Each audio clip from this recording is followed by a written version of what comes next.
Imagine entrar numa igreja ortodoxa antiga em algum canto silencioso do Mediterrâneo. O cheiro de cera derretida enche o ar, as paredes estão cobertas de ícones dourados. E, de repente, você o vê. Um santo vestido com armadura, nimbo brilhante, cruz na mão, mas com cabeça de cachorro. Não é um demônio, não é uma piada. A inscrição ao lado da figura deixa isso claro. Esse é São Cristóvão. Durante séculos, milhões de pessoas o invocaram antes de viajar, penduraram sua imagem em carros, barcos e casas e o conheceram como o gigante bondoso que carregou o menino Jesus sobre os ombros para atravessar um rio. No Ocidente, seu rosto é humano, forte, severo. Mas em certas tradições orientais, especialmente em alguns ícones gregos e eslavos, Cristóvão foi algo muito diferente. Um cinocefalo, um homem com cabeça de cachorro. Como é possível que um dos santos mais populares do cristianismo tenha essa versão tão estranha e perturbadora? De onde vem a ideia de um santo com cabeça de cachorro? Foi um simples erro de tradução, uma derivação de antigos mitos sobre raças monstruosas, ou o eco de uma mensagem espiritual muito mais profunda sobre o medo do desumano e a possibilidade de redenção. Para entender o misterioso São Cristóvão de cabeça de cachorro, primeiro precisamos conhecer o Cristóvão normal, aquele que todo mundo julga conhecer, e depois descer pouco a pouco a zona crepuscular onde se misturam hagiografia, folclore, filologia medieval e terror sagrado. A lenda mais conhecida de São Cristóvão nasce em textos gregos do século VI, se espalha pelo mundo cristão e, com o tempo, se torna uma das histórias favoritas da Idade Média. Segundo essa tradição, Cristóvão nem sequer se chamava assim no começo. Seu nome era Réprobo, o reprovado, o desgarrado. E ele era um gigante de aspecto temível que vivia longe dos centros do império. A lenda conta que, sendo ainda pagão, Réprobo tomou uma decisão estranha, mas lógica em sua mente simples. Queria servir ao Senhor mais poderoso do universo. Primeiro entrou ao serviço de um rei humano, que considerava invencível. Até que viu esse rei fazer o sinal da cruz ao ouvir o nome do diabo. Se o rei temia o diabo, então o diabo devia ser mais forte. Réprobo colocou-se então a serviço do demônio, tornando-se seu soldado. Mas um dia observou que seu novo mestre evitava cuidadosamente passar por um caminho onde alguém havia colocado uma cruz. Perguntou-lhe o motivo e o demônio admitiu que temia Cristo. Se o diabo temia Cristo, então Cristo devia ser o verdadeiro mais forte. E assim, na mente daquele gigante, a conclusão foi inevitável. Devia servir a Cristo. Procurando seu novo senhor, Réprobo encontra um eremita cristão que lhe fala de Jesus e lhe propõe uma vida de oração, jejum e penitência. O gigante escuta em silêncio e responde com brutal honestidade. Não foi feito para jejuar nem para longas orações. Ele só sabe usar sua força. O eremita sugere então outra forma de servir a Cristo: utilizar seu tamanho descomunal para ajudar os viajantes a atravessar um rio perigoso, onde muitos morriam arrastados pela correnteza. Se carregasse os outros sobre os ombros, seu serviço seria tão agradável a Cristo quanto qualquer oração. Durante um tempo, é exatamente isso que ele faz. Dia após dia, Réprobo se coloca na margem do rio, finca o bastão na água e atravessa com desconhecidos nas costas, idosos, crianças, comerciantes, soldados. É uma cena quase repetitiva, até que chega o episódio que mudará tudo. Numa noite de tormenta, Uma criança pequena se aproxima da margem e pede que ele a leve para o outro lado. O gigante a ergue com facilidade e começa a caminhar em meio às águas. Mas, passo a passo, o menino se torna mais pesado. A corrente cresce, as ondas batem nas coxas do gigante e o peso sobre seus ombros torna-se insuportável, como se carregasse toneladas de pedra. Réprobo, ofegante, quase a ponto de cair, consegue finalmente chegar à outra margem e deposita o menino no chão. Então, segundo a lenda, exclama algo como: "Menino, foste tão pesado que me parecia carregar o mundo inteiro sobre os ombros." E o menino responde: "Não só carregaste o mundo, mas aquele que o criou. Eu sou Cristo, teu Rei. Por teres me carregado, a partir de agora te chamarás Cristóvão, o que carrega Cristo." O gigante se converte, é batizado e, mais tarde, morre mártir, recusando-se a sacrificar aos deuses pagãos. Essa é a versão que se populariza no Ocidente e que inspira milhares de pinturas nas quais vemos Cristóvão como um homem enorme, de rosto humano, atravessando um rio escuro com uma criança luminosa sobre os ombros. Nada de cachorros, nada de monstros, nada de raças estranhas. Então, de onde vem esse outro Cristóvão, o das antigas iconografias orientais, com focinho alongado e olhos caninos? Para encontrá-lo, é preciso voltar ainda mais atrás, a versões gregas da história que são muito mais estranhas e primitivas. Em alguns textos hagiográficos antigos, Cristóvão não é simplesmente um gigante. É um estrangeiro radical, um ser que pertence a um povo selvagem, quase desumano, nos confins do mundo conhecido.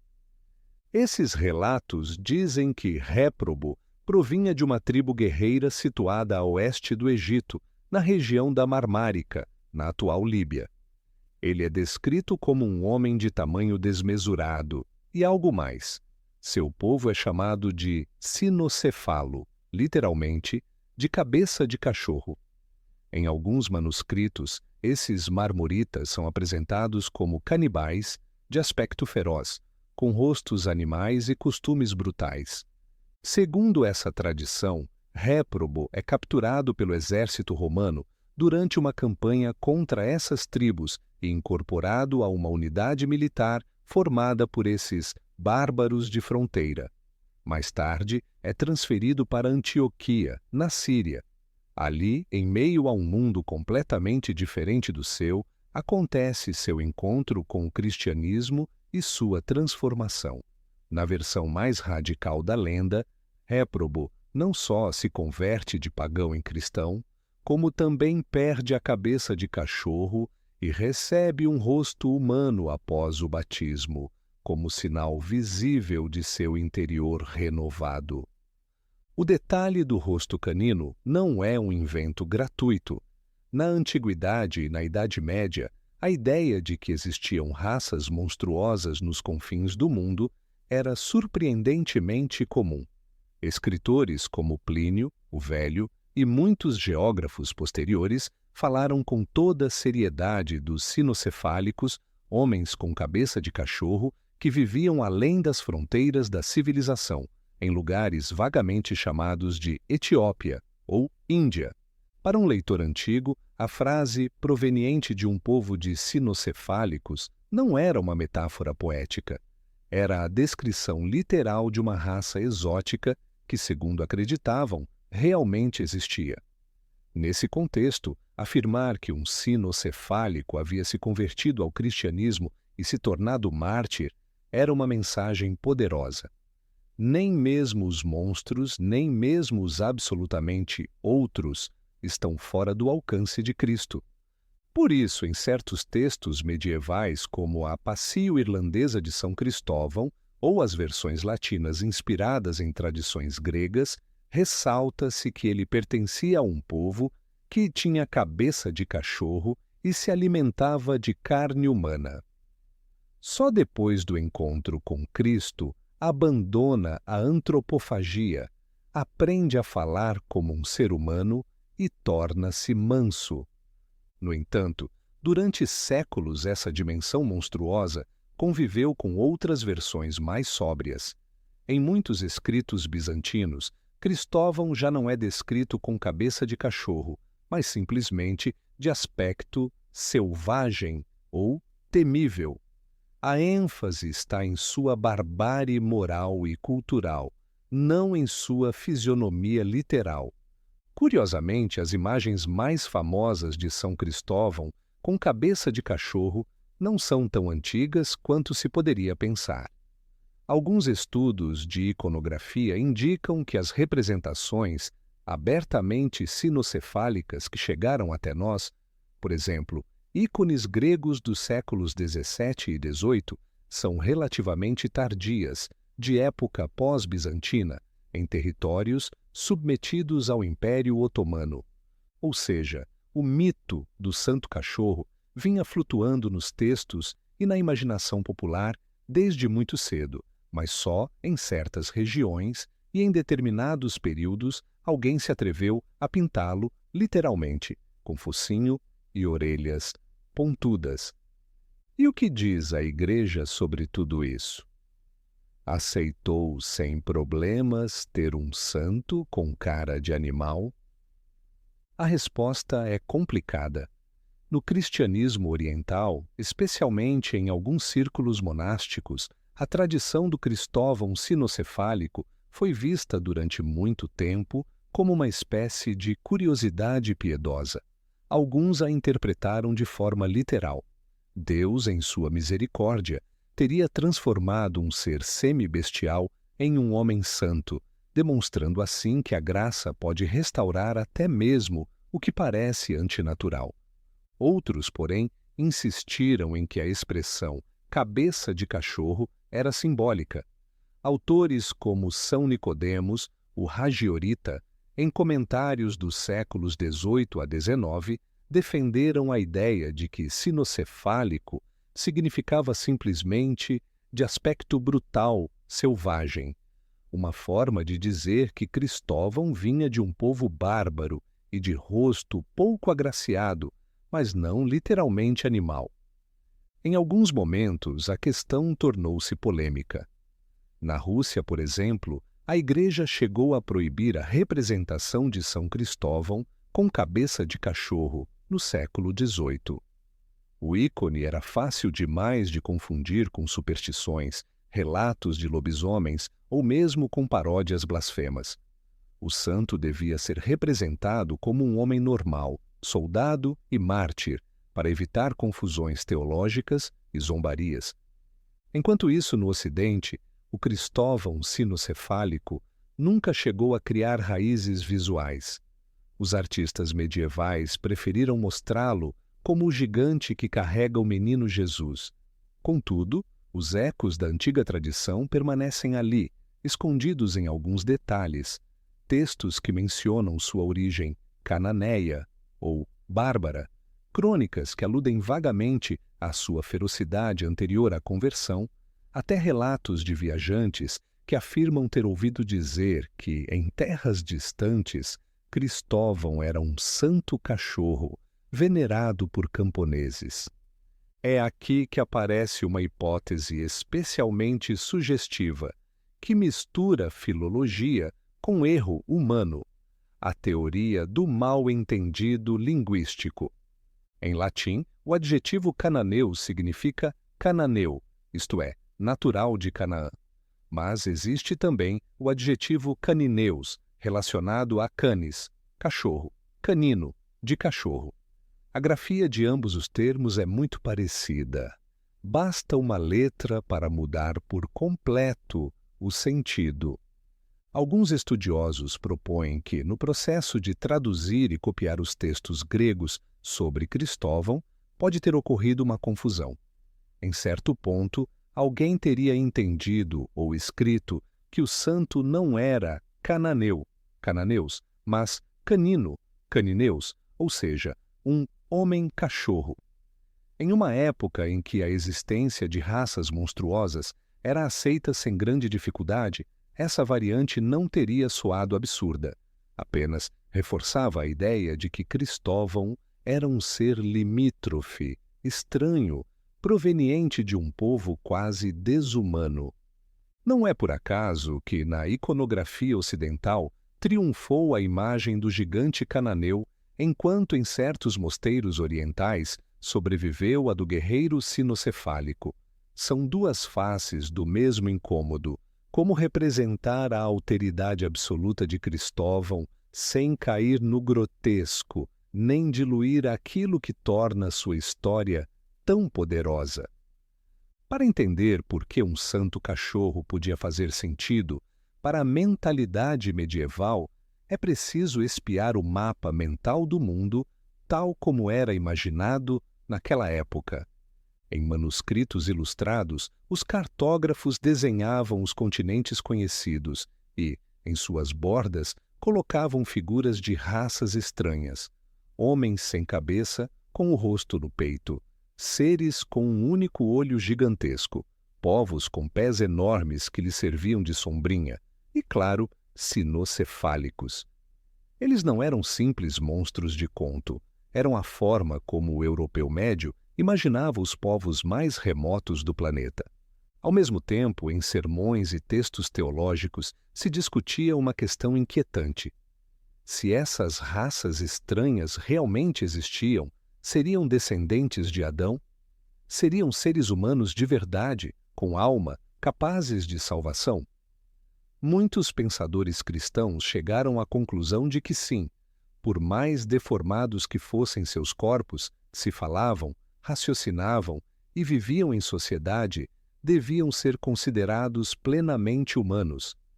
A figura de São Cristóvão sinocefálico entra exatamente nesse debate.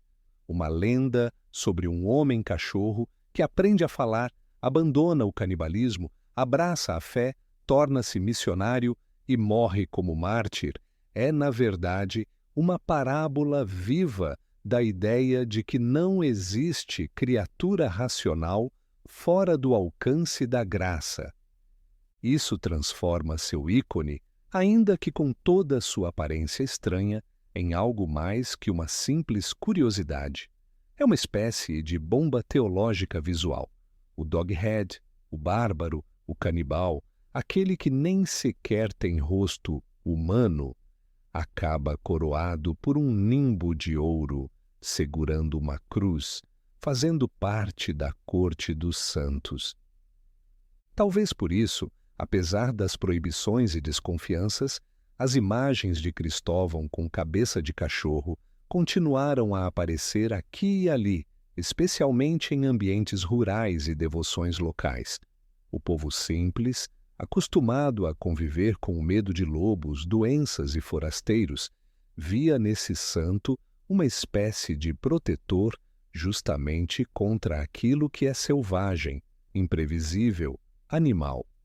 Mas ainda falta algo a dizer.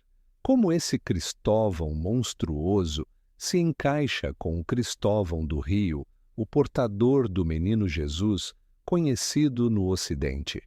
Na realidade, as duas tradições se entrelaçam com o tempo. Do ponto de vista da história dos textos, a lenda do gigante que carrega Cristo sobre os ombros parece ter sido acrescentada e desenvolvida mais tarde, especialmente em obras como a Legenda Áurea, de Jacopo di Varazze, no século XIII. Já os relatos mais antigos apresentam Cristóvão, sobretudo, como mártir e convertido, sem o episódio do rio. A partir da Idade Média Central, ambas as linhas se fundem. Cristóvão é, ao mesmo tempo, o gigante estrangeiro que se converte e o portador de Cristo que protege os viajantes. Se olharmos simbolicamente, a união tem um sentido quase inquietante. O mesmo ser que um dia foi descrito como um carnívoro de focinho bestial e olhos flamejantes acaba sustentando nos braços o menino que carrega o peso do mundo. o mesmo corpo que antes inspirava terror nos povos da fronteira transforma-se em ponte viva entre a margem da morte e a margem da salvação. Com o passar dos séculos, a figura de São Cristóvão entrou em crise institucional. No século XX, o calendário litúrgico ocidental foi revisado e, oficialmente, sua festa foi reduzida ou até suprimida de algumas listas de celebrações universais por se considerar que sua história era demasiado lendária e com pouca base histórica comprovável. No entanto, essa purga racional não apagou o poder do santo na imaginação popular. Em estradas, chaveiros, pingentes e painéis de veículos, sua figura continuou aparecendo como guardião dos caminhantes. E, em paralelo, em certos círculos curiosos e marginais, o Cristóvão sinocefálico começou a reaparecer como ícone do estranho, da mistura entre o sagrado e o monstruoso.